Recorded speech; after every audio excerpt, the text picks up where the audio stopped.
할렐루야. 샬롬, 샬롬, 샬롬, 샬롬, 샬롬, 샬롬. 하나님 사랑합니다. 여러분, 주 안에서 사랑합니다. 잘할 수가 없죠. 많이 자랐어요. 그죠? 조그맣던 꼬마가 아주 문장도 엄마보다 더 잘하고. 예, 우리 120편 말씀이죠. 1절에서 7절. 성전에 올라가는 노래다. 이렇게 성경에 보니까 나와 있습니다. 예, 내 생명을 건져주소서. 2절에 야훼여 거짓된 입수가 속이는 혀에서 내 생명을 건져주소서. 건져주셨습니다. 아멘. 예, 아멘입니다. 7절에 보니까 나는 화평을 원할지라도 내가 말할 때 그들은 싸우려 하는도다. 이렇게 말씀하고 있어요. 예, 보니 너는 화평을 원할지라도 성경에 기록되어 있네요. 성도는 화목하게 하는 직분을 받은 저와 여러분입니다. 고린도후서 5장 15절에서 18절에 그가 그리스도로 말미암아 우리를 자기와 화목하게 하시고 또 우리에게 화목하게 하는 직분을 주셨다. 성경에 이렇게 기록되어 있습니다. 그럼 화목하게 하는 직분이란 어떤 것일까? 어떤 것일까요? 여러분들, 예수님을 주로 고백한 우리는 세상의 소금이죠. 이 소금은 화목하게 하는 것이라는 뜻을 가지고 있습니다. 마태복음 5장 13절에 너희는 세상의 소금이니, 마가복음 9장 50절에도 너희 속에 소금을 두고 서로 화목하라. 썩지 말라는 거죠. 부패하지 말라는 거죠. 골로새서 4장 6절에도 너희 말을 항상 은혜 가운데서 소금으로 맛을 냄과 같이 하라. 음식에 소금이 안 들어가서 그죠? 짜게 먹으면 좋지 않습니다. 그런데 하나도 안 들어가면 정말 전혀 맛이 없죠. 건강 위해서 가끔은 이렇게 하나도 없는 음식을 먹어야 할 때도 있지만 주로 우리는 항상 소금이 있어야 맛도 나고 그죠? 기쁨도 또한 있죠. 골로새 4장 6절에 너희 말을 항상 은혜 가운데서 소금으로 맛을 낸 것 같이 하라. 고린도서 5장 15절에서 21절에도 화목하게 하는 직분에 대해서 설명하고 있습니다. 우리의 말은 은혜 가운데 항상 화목하게 해서 교회와 교회 사이를, 목회자와 성도 사이를, 그리고 성도와 성도 사이를 화목하게 해야 된다. 이것이 우리에게 주신 하나님의 직분이에요. 화목하게 하는 직분을 저도 여러분도 받은 줄로 믿습니다. 성경에는 제가 아까 1부 때 말씀을 드린 것 같아요. 절망이 없어요. 근심과 두려움은 하나님이 주시는 마음이 절대 아니라는 거. 사단이 우리를 자꾸 뒤흔들죠. 나는 안 돼. 나는 안 될 거야. 자꾸 이런 마음을 주십니다. 절망이야. 소망이 없어. 살아날 방법이 없어. 이런 생각을 자꾸 합니다. 근데 성경에는 절망적인 것이 하나도 없습니다. 그 이유는 하나님이 계시기 때문이죠. 성경에 공포와 불안을 다루고 절망에 빠진 사람들을 다루기도 하지만 궁극적으로는 소망과 구원을 선포하게 합니다. 그것은 바로 하나님과의 깊은 관계를 회복하는 것, 거기에는 소망만이 있을 뿐이죠. 일단 정금 같은 믿음을 소유하게 되면서, 정금 같은 믿음 소유하게 되면서 마침내 그리스도의 영광스러운 성품을 형성하게 됩니다. 시편 중에 이 땅의 환난 가운데 오히려 주 야훼 안에서 가장 귀한 것을 얻는 것을 확신하는 시편들이 상당히 많죠. 시편 120편에서 134편까지는요 성전에 올라가는 순례자의 노래다 이렇게 되어 있어요. 이래서 The Song of Ascents 이렇게 표기가 되어 있습니다. 즉 이 땅에서 순례자로 사는 하나님의 백성이 하나님을 예배하러 가면서 부르는 노래들이다. 지금 우리는 그냥 읽었지만 1절에서 7절까지 읽었지만 사실은 곡조가 있죠. 시편들은 다 그래서 노래했던 것이죠. 오늘 시편 120편은 바벨론 포로 이후에 쓰인 시일 수도 있고 성전 재건 및 예루살렘 성의 중건 때 이방 족속에 의해 방해를 받으면서 쓰인 시일 수도 있습니다. 또한 다윗이 사울왕을 피해 다니다가 그의 충신이었던 신하들의 배신을 겪으면서 이방 민족 가운데 피해 다니면서 쓴 시일 수도 있어요. 우리는 정확하게 이 시가 누구에 대해 쓰인 것인지 정확하게 모르지만 내용은 환난을 당하면서 하나님께서 우리를 지켜주신다 믿음의 고백이 들어있는 시이죠. 예, 더욱 주님께 가까이 하는 성전에 올라가는 순례자의 노래라는 것은 하나님의 자녀들의 전기이기도 합니다. 이 노래들은 하나님의 백성들의 내면의 비밀들을 계시하고 있고 이 시편 안에 하나님의 백성은 자신들이 순례자라는 사실을 깨닫게 됩니다. 우리는 모두 다 순례자예요. 영원히 사는 사람은 한 명도 없죠. 돌아갈 곳이 있는 사람들, 고향이 있어요. 디아스포라입니다.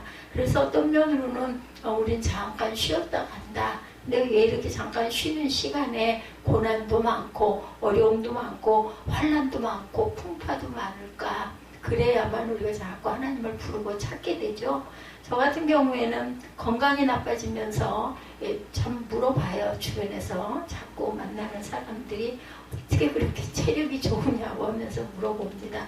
저는 그때마다 하나님의 은혜입니다. 제가 지금 사는 거는 더욱 인생을 살고 있고 은혜로 삽니다. 증거하죠. 그래서 입술로 고백하게 하시려고 하나님께서 저를 살려놓으셨구나 이런 마음을 먹습니다. 우리가 순례자라는 사실을 즉시 깨닫지를 못해요. 어떤 아이가 이 세상에 태어나면 환영을 받으면서 한동안 행복한 평안을 누리게 되죠. 꼬마들, 갓난이들 보면요 얼마나 예뻐요. 요즘에는 좀 갓난아이를 볼 기회가 없는데 정말 보고 만져보고 싶고 손가락 발가락 얼마나 예뻐요. 쬐끄맣고 땅에 발을 딛질 않아가지고 이렇게 발가락들 뒤 여러분들 혹시 잘 보셨습니까? 동글동글 해가지고요 앵두알 같아요. 저는 어렸을 때 그 발가락들이 그렇게 특히 예뻤어요. 우리 아이들 어렸을 때 입으로 빨아먹어 본 적도 있습니다. 너무 예뻐가지고 달콤해요. 아이들은 그렇게 빨아보면 너무 귀엽고 이쁩니다. 정말 마음 안에는 사랑이 가득했어요. 제가 바쁘게 힘들게 아이들을 기르면서도. 근데 사실은 표현을 억누르기도 했고 바쁘기도 했고 제가 또 내 아이들만 기르지를 못했죠. 시동생 둘을 장가도 보내고 학교도 보내고 직장도 보내고 도시락도 싸고 도시락을 하루에 5, 6개씩 도시락을 싸다 보니 제가 어떻게 그렇게 했는지 몰라요. 지금 저한테 하라고 전 절대로 못할 것 같아요. 그런데도 어쩐지 모르고 정신없이 그것도 제가 해야 할 하나의 작은 소명은 아니었을까. 지금 와서 생각하면 이런 생각이 듭니다. 제가 끝까지 완주를 하지 못하기는 했지만 어찌됐든 간에 정말 아기들은 예뻐요.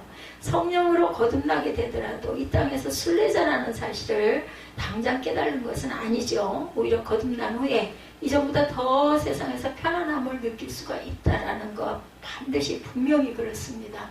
우리는 갈 곳이 있기 때문에. 나이가 드신 분은 60대 이후가 되신 분들은 요즘에 고령화 시대다 하긴 하지만 언제 갈지는 모르는데 어찌됐든 제가 생각하기에는 60이 넘으신 분들은 돌아갈 곳이 있는 것이 얼마나 감사할까. 저는 이런 생각이 듭니다. 만약에 없다면 이건 제가 어린 날부터 두려웠던 부분이에요. 나 죽으면 어떻게 깜깜하고 아무것도 모를 거 아니야. 그렇게 무서웠어요. 어린 꼬마 때부터 그건 아주 정확하게 와 있습니다. 그런데 내가 갈 곳이 있다라는 거, 돌아갈 본향이 있다라는 게 얼마나 다행스럽고 감사한지. 아무것도 모르는 암흑은 아니지 않겠어요? 깜깜한. 그러기 위해서라도 하루하루를 감사로 하나님께 영광 돌리며 사는 삶을 살아야 되겠죠. 성령으로 거듭나게 되더라도 이 땅에 순례자라는 사실을 우리가 당장 깨달지 못한다. 오히려 거듭난 후에 이전보다 더 이 세상에서 편안함을 느낄 수 있다는 것, 감사한 일입니다. 우리가 구별될 수 있는 삶을 살고 있다는 것, 선택을 받았다는 것, 그것이 내 마음대로 되는 것이 아니라는 것, 감사한 일입니다. 우리는 모두 다 구원을 주셨어요. 그죠? 그것을 알고, 물론 우리 힘으로 우리가 뭘 잘해서 구원받은 게 아니고 하나님께서 우리를 선택하시고 불러주시고 또한 저희에게 자격을 주셨기 때문에 의롭다 칭함을 받은 자들이죠. 그래서 가는 날까지 우리가 영화를 이루고 가야 할 줄로 믿습니다. 우리는 만유의 창조자신 하나님을 만나면서 하늘 저편은 더없이 푸르고 온 땅은 향기로운 녹색으로 우거져 있다라고 노래할 수가 있습니다. 어린 날은 예전에는 그냥 산은 산이고 바다는 바다고 강은 강이고 내는 내지 이런 눈으로 봤는데 이제는 그 푸르는 실로 물이 차가지고 좋고 그냥 잠깐만 나가도 보이죠. 우리 아파트에서 내려올 때도 양쪽으로 얼마나 푸르름이 예쁘게 보이니까 그걸 보면 정말 하나님의 위대하심, 하나님이 정말 이렇게 세상을 창조하시고 아름다운 실록을 주셔서 얼마나 감사한지, 그게 좀 젊을 때 그런 마음이 있었으면 얼마나 감사했을까요? 예, 더 어려운 일이 있더라도 잘 견디고 참을 수도 있었을 텐데, 이 땅에서 우리는 나그네고 순례자는 사실을 이렇게 깨닫게 되면서 어차피 가긴 가겠지만 이 땅에 거할 곳이 없다는 것을 또한 느끼게 됩니다. 온전한 휴식은 어느 곳에도 없어요. 집에를 가면 집에 가는 대로, 직장에 가면 직장에 가서도, 뭐 심지어는 운동을 하러 가서도 힘들고 공고한 부분들이 너무나 많습니다.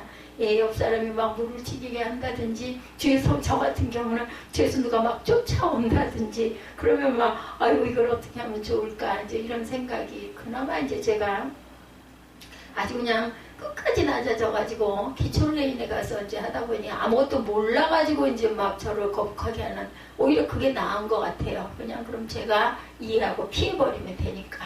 근데 잘하는 사람들 속에 들어가 있다 보면 너무너무 불안해가지고 제가 빨리를 가지를 못하잖아요. 그래도 엄청 빨라진 거예요. 예, 오며 가며 25m, 50m를 2분에 왔다 갔다, 예, 한 바퀴를 돌 수 있다는 거 저한테는. 그래서 시간 반 정도 걸리면 50바퀴를 거의 완파. 예, 뭐 어떨 때 상황이 나쁘거나 몸이 많이 부어있거나 할 때는 10분, 15분 정도 늦죠.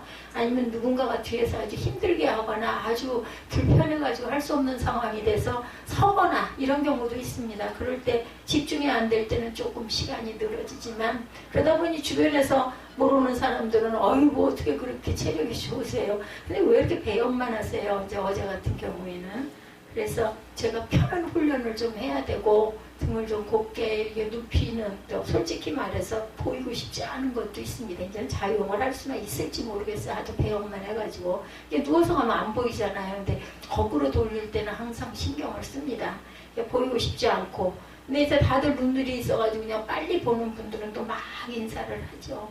고난이에요, 그것도. 그런데 그것도 유익입니다. 그렇기 때문에 제가 이로 말미암아 내가 주의 율례들을 배우게 되었나이다. 119편에 이렇게 고백되어 있어요. 71절의 고백입니다.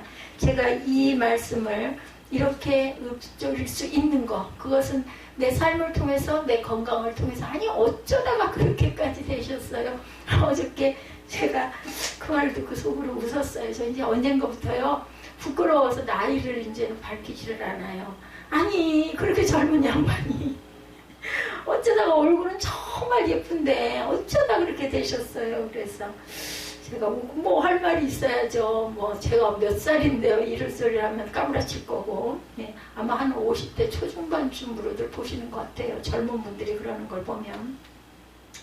순례자는 언제나 하나님과 함께하는 것이 순례의 끝이에요. 끝까지 완주해야 된다 아시죠? 따라서 이 땅에서 고난과 어려움 가운데 순례길을 가더라도 하나님과 깊은 교제 가운데 가게 되면 그 순례의 목적이 이루어진 셈이 된다는 거. 근데 정말 우리가 왔다 갔다 휘청휘청 이럴 때가 얼마나 많습니까? 뭐 때문에 그래요? 환경 때문에? 상황 때문에? 아니면 내 건강 때문에? 아니면 내 역경 때문에? 아니면 앞이 깜깜하게 느껴지는 어떤 상황 때문에 이럴 때가 너무나 많다. 하나님께 함께하면 아무리 큰 풍랑과 문제가 있어도 모든 것을 초월하는 하나님의 기쁨과 평강을 누리게 됩니다. 뭐 제가 하루 중에 뭐 아이 때문에, 배우자 때문에, 아니면 주변 때문에 불뚝불뚝 그 타고난 그렇게 뭐랄까 화가 좀 많이 차 있는 성품, 말할 때 좀 그런 게 있죠. 혈기라고 해야 되나요? 나쁘게는 그런 게 올라올 때 순간순간 막 화를 내기도 하고 마음이 풍랑을 겪기도 하지만, 그래도 결과적으로 보면 기쁘고 감사하다 이런 마음이 들어요. 누워서 생각을 해보면 내가 아까 왜 그랬지? 그리고 요즘에는 곧잘 반성도 많이 합니다. 이거 내가 잘못했지. 그럴지라도 내가 이렇게 품어야 할 걸. 아들이 안쓰럽기도 하고 배우자에게 미안하기도 하고 이런 생각이 듭니다. 성경은 이 세상의 환경과 상황에 의하여 만들어지는 평화는 결코 하나님의 평화일 수가 없다 이렇게 선포하고 있습니다. 육체의 건강, 아까 제가 말씀드렸죠. 정서적인 건강, 형통하는 상황 및 문명으로 인한 평화는 하나님의 평화가 아닙니다. 오히려 이 세상에서의 안일함과 편안함은 이 세상의 임금인 마귀가 주는 평화일 수도 있다라는 것. 누가복음 12장에 어리석은 부자 이야기 여러분들 다 아시죠? 그는 이 땅에 살며 잘 먹고 잘 쉬며 평안히 지냈어요. 그런데 그의 영혼은 하나님께로부터 버림을 받은 인생이었던 것. 또 내가 내 영혼에게 이르되 영혼아 여러 해 쓸 물건을 많이 쌓아두었으니 평안히 쉬고 먹고 마시고 즐거워하자 하리라 하되 하나님은 이르시되 어리석은 자여 오늘 밤에 내 영혼을 도로 찾으리니 그러면 내 준비한 것이 누구의 것이 되겠느냐 하셨으니 자기를 위하여 재물을 쌓아두고 하나님께 대하여 부요하지 못한 자가 이와 같으니라. 아멘. 누가복음 12장 19절에서 21절 말씀입니다.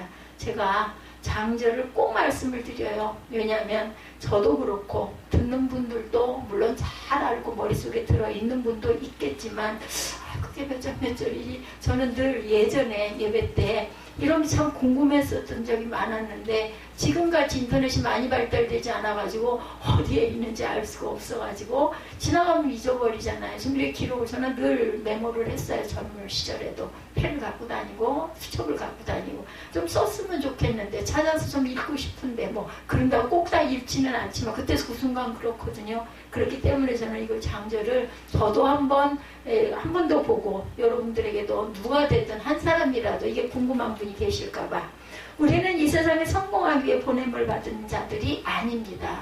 그게 중요한 게 아니에요. 근데 우리는 어때요? 막 뭐에 성공하고 싶죠. 그 부분에서 학교를 다니면 제가 그랬습니다. 학교에서도 막 우등을 하고 싶고 1등을 하고 싶고 항상 빛이 나는 아이라고 저는 저 자신을 착각을 하면서 그 중고등 시절, 초등학교 시절, 뭐 국민학교죠. 왜냐면 항상 게스트 자리에 있었어요. 좀 부끄러운 얘기 같지만 고등학교 저희 그 상명여자 고등학교가 강당이 그 옛날 그 시절에는 엄청나게 큰 농구장이 있고 강당이 그곳이 강당이어서 강당이 아주 컸어요. 지금 또 가보면 뭐 그게 그대로 있지는 않겠지만 조그맣게 느낄지는 모르지만 그때 제가 고등학생의 눈으로 바라볼 때는 강당이 굉장히 컸어요. 마이크도 없이 마이크가 어디 있어요? 그 시절에 뭐 특별한 경우에는 있었지만 저는 육성으로도 그냥 바로 부르면 나와가지고 그래서 지금도 기억이 납니다. 미술 선생님 키가 조그맣고 아주 귀엽게 생긴 그 처녀 선생님이었는데 그 선생님이 그렇게 제 노래를 좋아해가지고 그냥 끝나면요, 막 앞에까지 쫓아나오면서 이렇게 박수를 쳤던 조그마한 선생님이 지금도 제 그 눈 안에 있습니다. 생각을 하면. 이렇기 때문에 언제든지 게스트로 초청을 받아서 앞자리 좌석에 늘 앉아서 기다리는, 왜냐면 항상 기다리는 사람, 내 자리가 있는, 그게 아주 교만이 아주 목 안까지 꼭대기까지 가득 차게 된 거죠. 하나님의 은혜였던 것을 또한 내가 하나님을 높이고 찬양하는 찬양을 너무 많이 불렀어야 되는데 저는 어린 시절에 많은 이사를 다니다 보니까 한 교회를 열심히 섬기면서 다니질 못했고 지금처럼 버스를 타고 지하철을 타고 찾아갈 수도 있었는데 그때도 물론 버스는 있었지만 그렇게까지 할 만한 그런 열정은 없었던 것 같아요. 그래서 교회도 엄청나게 많이 옮겨 다니고 교회 다니면 항상 특성을 맡아놓고 하고 그것도 하나님의 은혜죠. 근데 제가 이렇게 종으로 하나님의 그 종이 돼서 섬기게 될 줄은 정말 꿈도 꾸지 못했습니다. 근데 여러분들 아세요? 우연은 없어요. 어린 날부터 교회를 좋아했던 거 누가 가르쳐준 것도 아니고 그렇다고 우리 외할머니가 저를 맨날 교회 갈 때마다 가자고 하시지도 않았는데도 교회를 좋아했던 것은 내 마음에 하나님을 사랑하는 씨가 나도 모르는 씨가 있었지 않았을까. 저는 어쨌든 너무너무 감사합니다. 하루가 너무 감사해요. 근데 그 하루가 얼마 안 남았겠구나. 이게 이제 아쉽고 그죠. 그 시간이 과연 언제일지 이런 생각을 많이 합니다. 아까 우리 저 찬양 아무것도 두려워하지 말라. 제가 많이 듣던 찬양이긴 한데 두려워하는 거하고는 좀 달라요. 좀 아쉽다. 은혜 가운데 좀 더 이 은혜를 깊이 깨달아 알면서 있었으면 좋겠는데 정말 시간이 없구나. 아쉽다 이런 거지 두려워하지는 않습니다. 마태복음 10장 34절에 내가 세상에 화평을 주러 온 줄로 생각하지 말라. 화평이 아니요 검을 주러 왔노라. 이런 말씀이 있죠. 이는 이 세상과 타협하지 않고 세상을 주께로 인도하시기 위해서 오셨다라는 예수님의 말씀이죠. 그러므로 우리는 이 세상에 주님께 온전히 돌아오기 전까지는 그들이 우리를 대적할 것을 생각하고 가야 한다라는 것, 이 사실을 인식하게 될 때 우리는 이 세상에서 나그네이다라는 걸 발견하게 된다. 히브리서 11장 13절에서 16절입니다. 히브리서 기자는 하나님의 자녀들에게 이 사람들은 다 믿음을 따라 죽었으며 약속을 받지 못하였으되 그것들을 멀리서 보고 환영하며 또 땅에서 외국인과 나그네임을 증언하였으니 그들이 이같이 말하는 것은 자기들이 본향 찾는 자임을 나타냅니다. 아멘. 그들이 나온 바 본향을 생각하였다면 돌아갈 기회가 있었으려니와 그들이 이제는 더 나은 본향을 사모하니 곧 하늘에 있는 것이라. 이러므로 하나님이 그들의 하나님이라 일컬음을 받으심을 부끄러워하지 아니하시고 그들을 위하여 한 성을 예비하셨느니라. 이렇게 증언하고 있어요. 이제 우리의 본문 1절에 내가 환난 중에 야훼께 부르짖었더니 내게 응답하셨도다. 오늘 본문이죠. 만일 우리가 하나님의 자녀라면 환난은 반드시 우리로 하여금 하나님께로 나아가 부르짖게 하십니다. 환난이 오면 하나님께 나아가 부르짖죠. 지금 시인이 당하는 환난은 그가 무엇을 잘못했기 때문에 당하는 환난이 아니라 세상 사람들과 다른 관점에서 살았기 때문에 찾아온 환난이에요. 120편 1절 내가 환난 중에 야훼께 부르짖었더니 내게 응답하셨도다. 야훼여 거짓된 입술과 속이는 혀에서 내 생명을 건져 주소서. 우리가 이렇게 기도하게 되죠. 어려움이 올 때, 나를 누군가가 핍박을 할 때, 어떤 대적이 내게 와서 나를 억울하게 할 때 내 생명을 건져 주소서. 이렇게 기도하시기 바랍니다. 우리가 이런 세상과 다른 관점에서 살지 않으면 우리는 거듭난 그리스도인이 절대로 될 수가 없다라는 것. 거듭난 그리스도인은 가치관이 근본적으로 바뀌기 때문에 이 세상에서 다른 목표를 갖고 살게 됩니다. 여러분의 삶을 사는 목적은 과연 무엇입니까? 여러분들은 어떠십니까? 정직하게 이 질문에 답변할 때 그 답이 세상 사람들과 절대적으로 달라야 한다라는 것이에요. 우리가 이 세상에 사는 목적은 하나님께서 우리를 이 세상에 보내신 사명을 이루기 위함이다. 근데 본인이 모를 때도 있어요. 저처럼 바보같이 한 50년 이상을 모르고 살아오다가 뒤늦게 그것을 깨달은 경우가 있죠. 그 사명은 우리가 무엇을 하든 하나님을 즐거워하며 영화롭게 하는 것이죠. 이때 상황은 상관이 없어요. 감옥에 있을 수도 있고 권력자의 자리에 거할 수도 있고 또한 풍성한 부자일 수도 있고 가난한 농부일 수도 있다는 것입니다. 단지 우리는 우리가 처한 상황에서 하나님께 감사하며 그분의 자녀로 살아가면서 복음을 전하는 것이 우리가 이 땅에서 살아가는 삶의 목적이라는 것을 잊지 마십시다. 만일 우리가 예수님을 이 세상에서 성공하고 형통하기 위해 믿는다면 그 믿음은 구원하는 믿음과 거리가 멀다라는 것입니다. 물론 형통하게 하실 때가 있죠. 복이죠. 그것도. 그걸 통해서 또 하나님의 영광을 드러내게 하기 위해서 아주 귀하고 세상에서 모든 사람들이 다 아는 인정받는 그런 사람으로 하나님께서 키우실 때도 있습니다. 그것으로 인하여 큰 영향력을 끼치게 하려고. 그죠? 이런 경우도 있어요.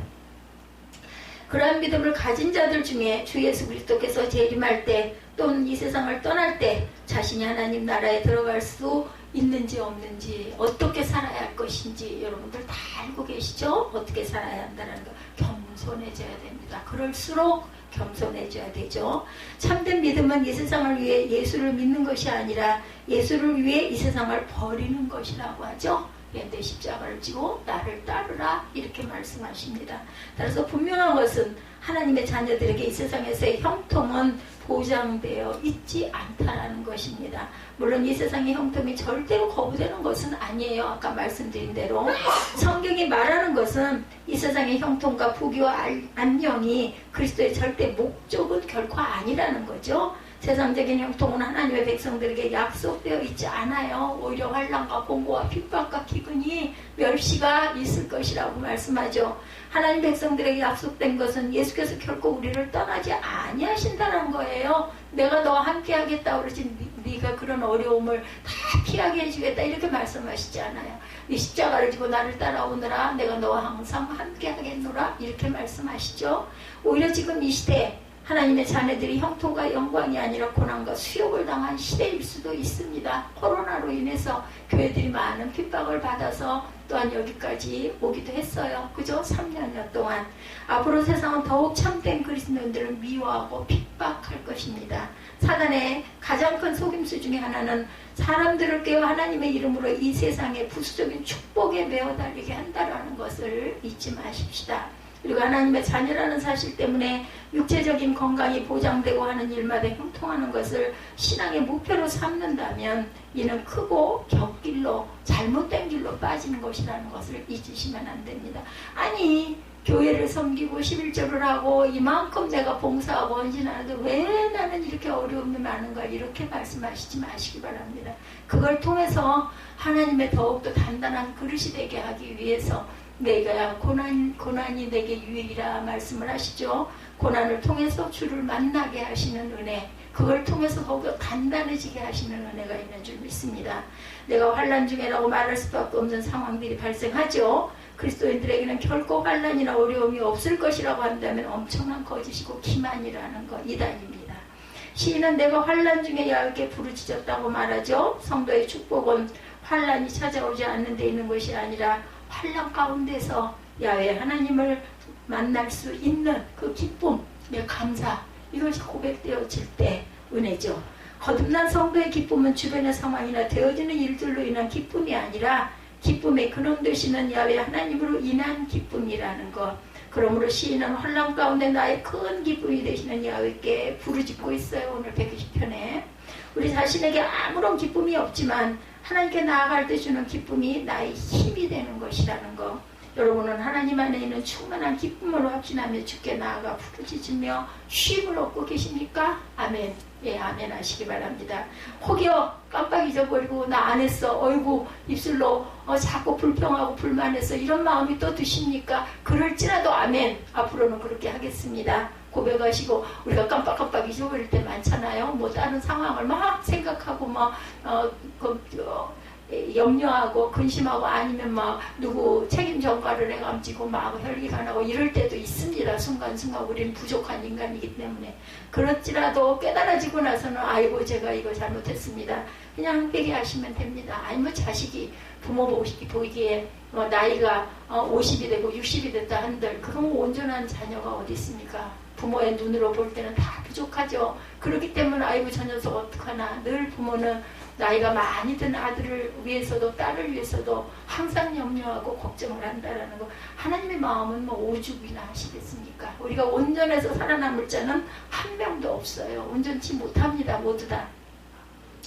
우리는 이 땅에서 순례자이기 때문에 구름과 어두움이 우리의 삶을 두르지만 기쁨의 근원 되시는 하나님께 언제든지 나아가 부르짖을 수 있고 하늘의 힘과 기쁨을 얻게 된다는 것. 이것이 우리 성도들의 특권이죠. 기도할 수 있다는 것. 뭐 어느 곳에서나 성전이어도 좋겠지만 내 골방에서도 내 잠자든 자리에서도 뭐 일어나 앉을 수 없으면 저처럼 누워서 기도해도 상황을 아시는 하나님이시잖아요. 그렇기 때문에 기도하시기 바랍니다. 우리는 큰 환난과 공포 가운데서도 하나님께 나아가 언제 어떤 상황에도 기도할 수 있다. 뭐 운전하면서도 얼마든지 기도할 수 있죠. 그리고 주 앞에서 우리의 마음속에 있는 모든 것을 아뢰고 잠잠하여지만 그때 우리에게 하나님의 기쁨이 임하시면서 하나님께서 나의 기도를 들으셨구나 라는 조용한 확신을 갖게 됩니다. 제게는 특별한 특징이 하나 있어요. 생각지도 않은 일이 또 쑥 떠오르거나 마음에 이렇게 제가 잘못 아니면 실수하러 자꾸 그쪽으로 자꾸 기울어져 가면은 마음이 와요. 누가 얘기하는 사람이 누가 있겠어요. 저한테. 그냥 마음이 옵니다. 그래서 이렇게 묵상을 하다 보면 나중에 생각해보면 이게 잘못됐구나. 아니면 이걸 깨달아야 되겠구나. 아이고 이게 내가 잘못이네. 이것 좀 이렇게 해야겠네. 뭐 이런 마음들이 와요. 오죽이나 제가 미련하고 부족하면 성령께서 알게 해주시는구나. 아니 합력하여 선을 이루는 건 하나님이 성령을 통해서 알려주시는 거죠. 저는 그렇게 생각합니다. 오늘 2절이죠. 특별히 원수들의 거짓된 입술과 속이는 혀 때문이죠. 야훼여 거짓된 입술과 속이는 혀에서 내 생명을 건져주소서. 이런 경우가 얼마나 많습니까? 이 세상에 속한 자들은 자신의 유익을 위하여 남을 해하는 거짓을 말하게 되어 있어요. 거짓된 세상이죠. 만일 시편 120편의 시인이 다윗이라면 그는 그의 친구들에게 속임을 당하죠. 배반을 당하죠. 아들에게 달라붙어가지고 반란이 일어나고 성전에서 쫓겨나게 되지 않습니까? 얼마나 마음에 그 배신감과 억울함과 분노가 컸겠습니까? 우리는 이러한 그 악한 자들의 거짓과 비방에 대해 얼마든지 견딜 수 있어야 한다라는 거예요. 무슨 일이 일어날 수 있을지 알 수 없지만 뭐 어떤 일이 일어나더라도 하나님이 나와 함께 하시니까 나는 견딜 수 있고 나는 극복할 수 있습니다. 가장 가까운 자에게 믿었던 사람에게 그렇잖아요. 제가 불뚝불뚝 화를 내다가 생각을 해봅니다. 왜 이런 걸 갖고 내가 화를 낼까? 믿는 구석이 있어서 그런 거예요. 전혀 남인 경우 같으면요, 화낼 일이 뭐 있어? 당연하죠. 그 사람이 나를 뭐 다 좋다고만 할 이유가 없죠. 내가 억울하더라도 참 웃겨. 그러고 넘어가지 않겠어요? 아니면 오해를 했네, 나는 그런 마음이 아닌데 이렇게 하고 맙니다. 근데 자꾸 화가 나고 섭섭하게 느껴지는 것은 그 사람에게 거는 기대가 있고 가깝게 느끼고 믿는 구석이 있기 때문이라는 거. 우리는 악한 자들의 거짓과 비방에 대해서 견딜 수 있어야 돼요. 뭐 당연하지. 세상이 이런 세상이니까. 시인은 하나님께 나아가 부르짖었다는 거죠. 순례자들은 이 땅에서 이방인이었어요. 그러나 지금이나 하나님의 자녀들은 지금이나 하나님의 자녀들은 이 세상 사람들에게 멸시와 천대를 받기 마련이라는 것. 또한 이 세상 사람들의 거짓 증언을 통해 손해와 억울한 일을 당하는 일이 너무너무 많았죠. 우리는 이 세상에서 억울하고 부당한 대우를 받게 됩니다. 한참 핍박과 그 탄압이 많았을 때 뭐 말할 것도 없죠. 이때 하나님의 자녀들은 이 세상에 대해 정을 떼게 되고 장래 돌아가야 될 하늘의 고향을 자꾸 사모하게 됩니다. 살기가 힘들고 공고한 사람일수록 아이고 하나님 나 좀 데려가세요 소리를 그냥 절로 합니다. 살만하고 가진 게 많고 뭐 요즘엔 뭐 세계여행 뭐 요즘날 보니까 카톡이 그 떴대요. 한 달 동안을 여행을 해서 거기서 한 달을 살게 해준다고 뭐 그런 패키지도 있나 봐요. 그런 것도 떴어요. 그래서 우리 제가 이제는 어디 가서도 체류도 할 수 있고 살 수 있게 또 뭐 언어도 틀리고 뭐 어떻게 살아야 될지 몰라도 아마 그런 길잡이들이 다 있겠죠. 또 이런 또 여행사들도 또 생겨났구나. 처음으로 알았어요. 제 휴대폰에 뚝 떠가지고 카톡에 떴더라고요. 그거 빨리 임박금 오늘 하루 뭐 이렇게 해서 떴더라고요. 우리를 사랑하시고 이 세상에 잠들지 않게 하시기 위해서 악한 자, 심지어 가까운 자들에게까지 모독과 멸시와 천대를 받게 하실 때가 너무나 많다. 하나님의 자녀들은 이 세상에 대해 성을 떼게 되고 장래로 돌아가야 할 고향을 자꾸 사모하게 됩니다. 어려움이 있을수록 환란이 올수록 자꾸 그렇죠. 우리의 유일한 위로자는 야훼 하나님이시라는 거. 오늘 성경 120편 말씀이 모두 다 그 말씀이죠. 우리 마음속에 가장 깊은 사정을 말할 수 있는 자는 오직 우리 주 야훼 하나님 한 분뿐이라는 거. 그래서 사람을 믿지 말라라는 이야기들을 많이 하죠. 사람은 사랑할 존재지 믿을 존재는 하나님 한 분이라는 거. 믿음으로 사는 자와 믿음을 버린 자의 가장 큰 차이, 거짓을 말하는 입술과 속이는 혀. 가룟 유다는 믿음을 저버린 대표적인 제자로 그의 특징은 속이는 혀였어요. 그리고 그는 예수께 입맞춤으로 모든 사람을 또한 속였습니다. 그러나 그리스도인은 그 마음속에 하나님을 향한 사랑과 경외심이 있기 때문에 자신의 유익을 위해 속이던 입술을 내버리게 되죠. 에베소서 4장 25절입니다. 그런즉 거짓을 버리고 각각 그 이웃과 더불어 참된 것을 말하라. 이는 우리가 서로 지체가 됨이라. 우리 모두는 하나님의 지체들이죠. 하나님의 거듭난 백성들은 무엇보다 입술로 참된 것을 말할 줄 알아야 되며, 특히 교회 공동체 내에서 우리는 그리스도 안에서 지체이기 때문에 서로 진실해야 합니다. 시인은 원수의 거짓된 입술과 속이는 혀로 인하여 고통과 환난을 당하고 있어요. 이때 속이는 그들을 향해 심판을 선언합니다. 3절에 속이는 혀에게 줄 것은 심판밖에 없다. 너 속이는 혀여 무엇을 내게 주며 무엇을 내게 더할꼬. 3절에 이렇게 뽑혀가죠. 모든 것은 저주밖에 없다. 대부분의 인간관계 속에 교묘한 속임수들이 많죠. 약삭 발언, 처세, 꼼수, 이 세상 사람들이 꼭 필요한 삶의 자세 이런 것이 없으면 손해나는 인생을 살아. 둔하게 당하고 산다 이런 얘기들을 많이 하죠. 그러나 그리스도인들은 그들의 혀를 유창하게 굴려 남을 속여서는 절대로 안 되죠. 거짓으로 자기 유익을 얻거나 꼼수를 부려서 상황을 자신에게 유리하게 만들어서는 안 됩니다. 오스왈드 챔버스는 내 자신이 공평한 대우를 받으려고 주장하는 것은 아직 자신을 죽게 내어놓지 못한 증거다 이렇게 말하고 있습니다. 약삭 발음이나 처세술 어떤 위협으로 상대의 마음을 속여서 자신이 원하는 대로 하려는 것은 마귀의 계략이죠. 우리는 나 자신을 위한 공정한 대우를 따지며 시간을 낭비해서는 안 되겠죠. 내가 당한 억울한 일들 때문에 알아주지 않는 것 때문에 손해본 느낌 때문에 따질 것은 따져야 한다면서 자기의 권리를 절대로 주장해서도 안 됩니다. 우리는 예수처럼 억울한 일을 당해도 이 세상은 그러려니 하고 오직 하나님께서 알아주실 것을 의지하며 나아가야 하는 것이죠. 어렵죠. 이렇게 하기가 어렵습니다. 억울하고 속상하고 그죠? 누구에게라도 하소연을 하고 싶고 예수께서 너희가 내 제자가 되면 사람들이 너희를 공평하게 대하지 않을 것이다. 그러나 그러한 대우에 신경 쓰지 말고 너희는 단지 모두에게 선을 행하도록 힘쓰라 이렇게 말씀하세요. 베드로가 예수님의 삶의 자세를 하나님의 자녀들에게 권하죠. 베드로전서 2장 18절에서 24절입니다. 사환들아 범사에 두려움으로 주인에게 순종하되 선하고 관용하는 자들에게만이 아니라 까다로운 자들에게도 그리하라. 부당하게 고난을 받아도 하나님을 생각함으로 슬픔을 참으면 이는 아름다우나 죄가 있어 매를 맞고 참으면 무슨 칭찬이 있으리요. 그러나 선을 행함으로 고난을 받고 참으면 이는 하나님 앞에 아름다우니라. 이를 위하여 너희가 부르심을 받았으니 그리스도도 너희를 위하여 고난을 받으사 너에게 본을 끼쳐 그 자취를 따라오게 하려 하셨느니라. 그는 죄를 범하지 아니하시고 그 입에 거짓도 없으시며 욕을 당하시되 맞대어 욕하지 아니하시고 고난을 당하시되 위협하지 아니하시고 오직 공의로 심판하시는 이에게 부탁하시며 친히 나무에 달려 그 몸으로 우리 죄를 담당하셨으니 이는 우리로 죄에 대하여 죽고 의에 대하여 살게 하려 하십니다. 아멘. 이처럼 우리는 우리의 입술과 혀로 결코 거짓이나 위협을 말하여 자기 유익이나 뜻을 이루어서는 당연히 안 되죠. 그 대신 예수 그리스도의 마음을 본받아서 억울한 일을 당하여도 참고 계속 죄에 대하여 죽고 선에 대하여 살면 하나님 앞에 칭찬을 받을 것이다.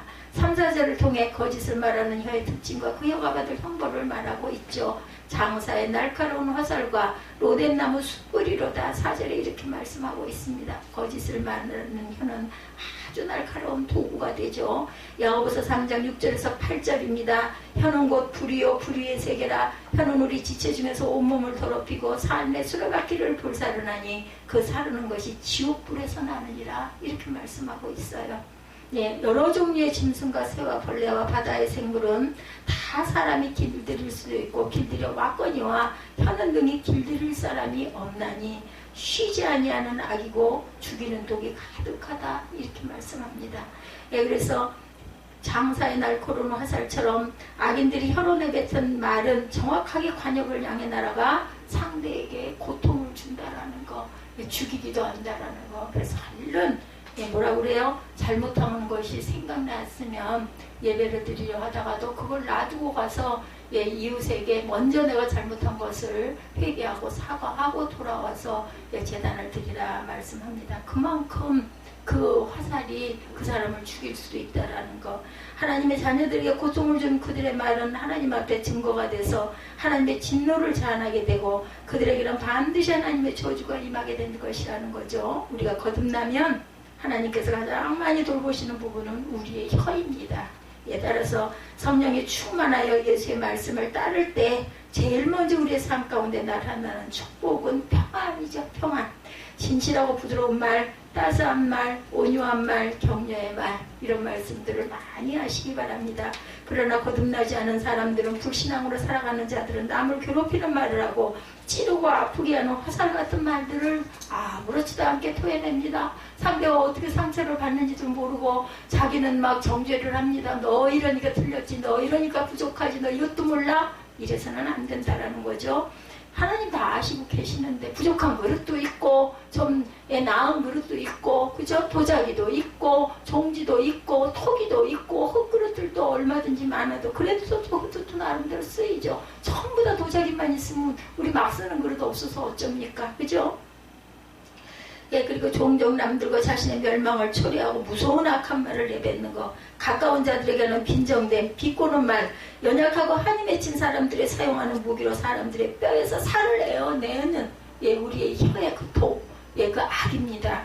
예, 시인은 그렇게 내던진 화살 같은 말을 오뎅나무 숯불로 여기 오늘 본문에서 비유하고 있습니다. 이는 효력이 오래오래 간다는 뜻이며 동시에 그러한 독하고 악한 말을 하는 자들에게 오래오래 가는 지독한 심판이 임할 것을 암시하죠. 그들이 던진 악한 말의 효과가 오래 가듯이 그들에게 임할 심판도 또한 오래 임할 것임을 뜻하죠.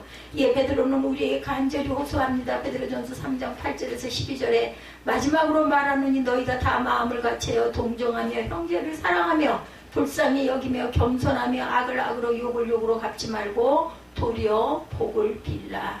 이를 위하여 너희가 부르심을 받았으니 이는 복을 이어받게 하려 하심이라. 그러므로 생명을 사랑하고 좋은 날 보기를 원하는 자는 혀를 금하여 악한 말을 그치며 그 입술로 거짓을 말하지 말고 악에서 떠나 선을 행하고 화평을 구하며 그것을 따르라. 주의 눈은 의인을 향하시고 그의 귀는 의인의 강구에 기울이시되 주의 얼굴은 악행하는 자들을 대하시느니라 하였느니라. 이제 5, 6절 마지막 봅니다. 내색에 머물며 계달의 장막 중에 머무는 것이 내게 바로다. 내가 화평을 미워하는 자들과 함께 오래 거주하였도다. 순례자는 자신이 고초를 당하는 이유가 자기가 머물러서는 안 될 곳에 오래 머물렀기 때문이다. 이렇게 고백합니다. 예, 메색은 흑해 연안에 거하던 야만족의 도시고 게달은 이스라엘과 사이가 좋지 않은 아랍 쪽의 도시입니다. 5, 6절은 순례자가 살던 실제 장소를 들고 있지만 그 의도는 그곳에 살던 메색과 게달 사람들을 비판하기 위함이 아니고 그보다는 하나님의 자녀가 머물러서는 안 되는 곳에 계속 머물르면 화가 미친다는 것을 예, 말씀하고 있죠. 내가 화평을 미워하는 자들과 함께 오래 거주하였도다. 시편 기자가 다윗이라면 그는 하나님의 함께하라고 했던 이스라엘 사람들보다는 자신의 안전을 스스로 구하기 위해 그가 잊지 말아야 할 이방 나라에 오래 머물렀던 블레셋에 가서 있었던 그때를 얘기했던 거 아닐까. 이제 주님이 함께하라고 한 것보다 스스로 세상의 다른 것들을 더 좋아한 것이 문제의 시가 되었다. 이렇게 고백합니다. 우리는 주께서 맺어주신 관계보다 내 성격과 분위기에 맞는 사람들을 더 좋아합니다. 그러나 하나님께서는 그런 본성적인 관계를 깨뜨리시고 신앙 안에서 관계를 북돋우실 때가 많다라는 것. 이는 거듭난 자들의 특징은 자연적인 본성 때문에 서로 아끼고 사랑하게 되는 것이 아니라 예수 때문에 서로 귀하게 여기고 사랑하게 되는 것이기 때문이라는 것. 얼마나 부족한 점이 많이 보여요. 그죠? 예, 그렇지만 예, 주 안에서 사랑으로 감싸고 사랑으로 위로하고 사랑으로 붙들고 함께 간다라는 거죠. 우리 모두 다 지체이기 때문에 만일 우리가 예수보다 인간관계를 의지하거나 좋아한다면 그 관계는 깨어지게 되고 결국 어려움에 처하게 된다라는 거죠. 시편 마지막 절 나는 화평을 원할지라도 내가 말할 때 그들은 싸우려 하는도다. 우리의 말꼬리를 붙들어 논쟁을 해놓은 자들과 함께하는 것은 아주 힘이 들죠. 끔찍하죠. 그렇지만 우리는 하나님의 복음을 감추지 말고 굳건하게 알려야 합니다. 문제는 그들은 우리가 진리를 말할 때 다투려는 마음을 지니고 있다는 것이 문제라는 거죠. 예수님의 말꼬리를 붙들고 시비를 걸고 거대 빠뜨리려던 바리새인들을 기억해 보시기 바랍니다. 바울은 이러한 자들을 두려워하지 말고 담대히 진리를 선포해야 된다. 고린도전서 4장 3, 4절입니다. 너에게나 다른 사람에게나 판단하는 것이 내게는 매우 작은 일이라. 나도 나를 판단하지 아니하노니 내가 자책할 아무것도 깨달지 못하나 이로 말미암아 의롭다함을 얻지 못하노라. 다만 나를 심판하실 이는 주시로다. 아멘. 우리는 이 세상에서 안식을 찾을 수가 없어요. 결코 세상에 속한 것들 때문에 얼굴을 붉히고 다투는 일이 없기를 바랍니다. 다 내려놓으시고 오직 주만 바라보시고 주님만 붙들고 가시기 바랍니다. 우리를 비난하는 자들 앞에서 우리가 할 일은 세상을 타향으로 여기고 하나님 나라를 바라보는 것이죠. 그리고 그들이 우리 주 예수를 알 수 있도록 복음적인 실천하는 삶을, 생활이 예배가 되는 삶을 보여주는 것. 아주 어려운 일이고 아주 중요한 일이고 꼭 해야 할 일이 바로 이것입니다. 예수 믿는 자의 본이 되는 것 아주 어려운 일이죠. 우리가 이 땅에 머무는 이유는 성공이나 영광을 얻기 위함이 아니라 하나님께서 주신 사명 때문에 우리는 각각 다 살아요. 그렇다고 뭐 다 목회자고 뭐 그렇다고 다 뭐 해외 나가서 그죠? 예, 증거를 하는 그러한 그 사역자들을 얘기하는 게 아니에요. 내 자리에서 엄마가 될 수도 있고 그죠? 예, 어디 가서 일을 해주는 일하는 사람이 될 수도 있고 직장에 나가서 직장 속에서 또한 섞여서 사는 경우도 있고 장사를 하시는 분도 있고 정치를 하시는 분도 있고 각자에게 주신 하나님의 직임과 사명 안에서 하나님을 나타낼 줄 아는 저와 여러분들이 되어야 되겠죠? 계속 믿음에 서서 하나님을 의지하고 설 줄 알고 하나님의 화평하게 하는 복음의 진리를 외칠 수 있는 저와 여러분이 되시기 바랍니다. 우리의 존재 목적은 이 세상을 축복하며 그들이 하나님께로 돌아오도록 우리의 삶과 고백으로 진리의 복음을 말이 하는 것이죠. 마태복음 5장 9절에서 12절입니다. 화평하게 하는 자는 복이 있나니 그들이 하나님의 아들이라 일컬음을 받을 것이요 의를 위하여 박해를 받는 자는 복이 있나니 천국이 그들의 것이니라. 아멘. 나로 말미암아 너희를 욕하고 박해하고 거짓으로 너희를 거슬러 모든 악한 말을 할 때는 너희에게 복이 있나니 기뻐하고 즐거워하라. 하늘에서 너희의 상이 크니라. 너희 손에 있던 선지자들도 이같이 박해하였느니라. 환난 가운데 기도하십시다. 억울한 일을 당하고 속임을 당하였을 때 하나님의 공의를 의탁하십시다. 그렇지 않으면 세상 사람들처럼 악하고 독한 말을 하는 사람이 될 수가 있다라는 것.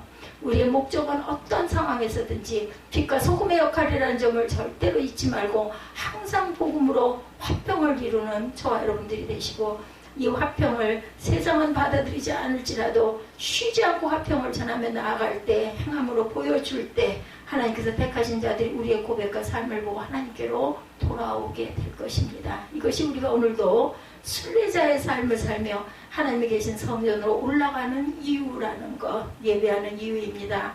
오늘도 독한 입술과 악한 혀가 가득한 이 세상에 살면서 많은 환난과 고통이 있을지라도 우리의 입술과 혀를 주께 드리고 오직 진리의 복음을 고백하고 외치는 그러한 우리 모두가 되시기를 예수 그리스도 이름으로 축복합니다.